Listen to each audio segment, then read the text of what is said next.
आप देख रहे हैं मिशन न्यूज़, पाकिस्तान की आवाज़।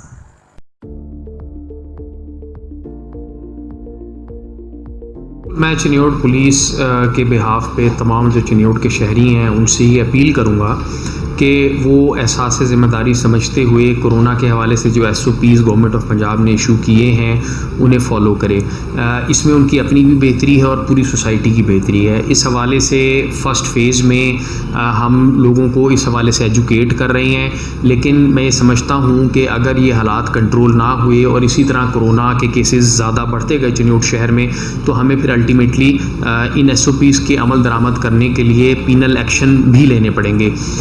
मैं समझता हूँ कि एक ज़िम्मेदार शहरी का सबूत देते हुए चिन्योट के तमाम जितने भी रिहायशी लोग हैं उन्हें चाहिए कि SOPs का सख्ती से वो जो है फ़ॉलो करें।